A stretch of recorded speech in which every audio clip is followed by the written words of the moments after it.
You're listening to the 90 Days Later podcast with Anna Charles, episode 171.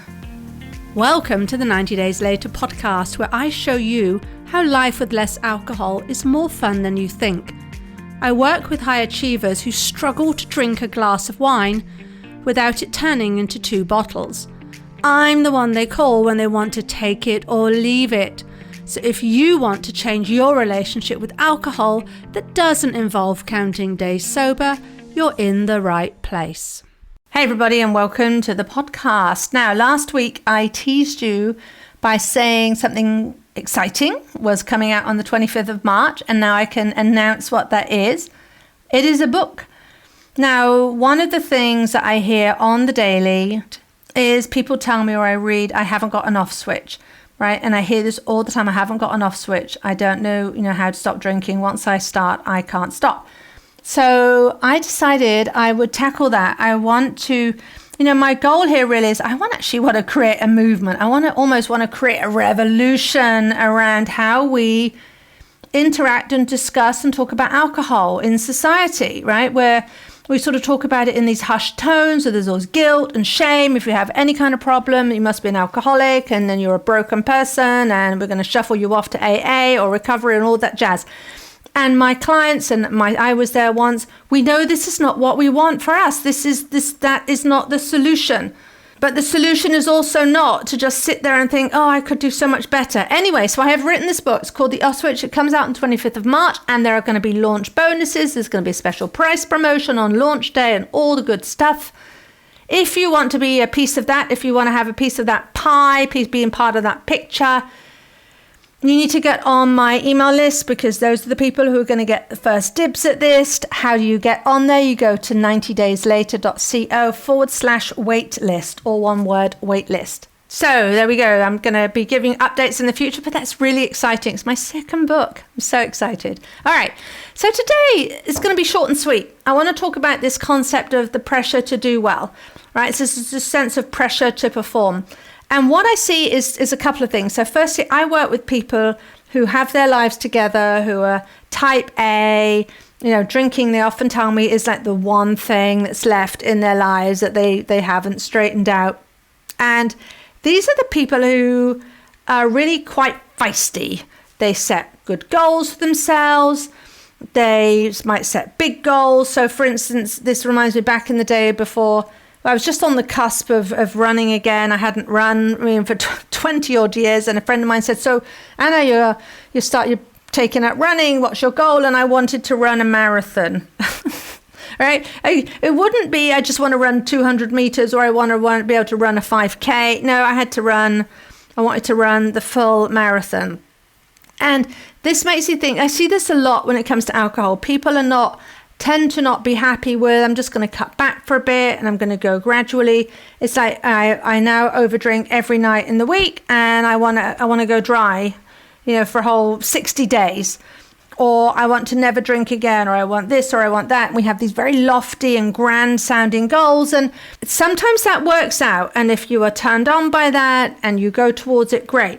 But I also see this sense of a pressure to perform. We say, well, I can do these other things in my life. I set these other big goals and I follow through, even if they're hard. Why can't I do it with this? And I need to be able to do it with this, because I've tried this so many times, and I've told my husband and I've told my friends, and this is all on the line, and my health's on the line. And right, and the pressure builds. I mean, it builds and builds and builds.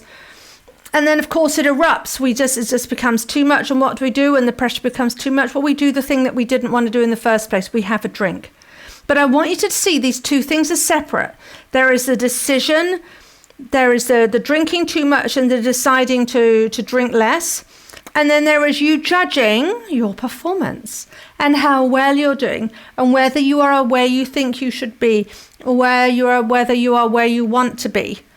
And you have this sort of this scale in your head. Well, I should be here. I should be able to do this by now. Two different things.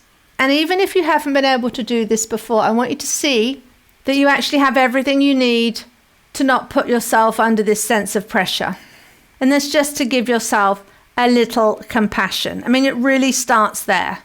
So I'm not able to do this yet. All right, but I am learning. Which incarnation of me am I at the moment? I'm learning. Now, this is not going to sound very exciting. This is not going to sound lofty, right? This is a running equivalent of saying, I want to be able to run around the block tonight. That's all I want to do, versus I want to be able to run a marathon. So you need to be willing to feel underwhelmed. But when you're willing to feel underwhelmed and you're willing to give it a go, you just bring all the intensity of the pressure down, and you are much more likely to take action. So you'll take a little bit of action, and then it won't feel so bad. So then you take another bit of action, and that won't feel so bad. You take another bit of action. All of a sudden, you're actually doing the thing, right? You're seeing yourself going into the party. You're saying no to the drink. You're actually being able to go through the week without drinking, without the pressure of saying, well, I should be able to do this. I want you to see the different things, right? And you will know this for other parts of your life. There are other things you have become skilled at. There might be other things you do. You think, my goodness, if I just don't focus so much on doing the things. So like, I love playing at the moment. We're really big into mini golf. And if I could just relax and enjoy, well, maybe not even enjoy, but just relax about it and just do what I've been taught, hold the club as I've been taught, hit the ball as I've been taught. Right, that's one thing. But then if I'm sitting there saying, well, Anna, you need to do this, you should be able to do that, you should be able to do this, that's when I tense up and go figure, that's when I make a mistake. It is the same thing here.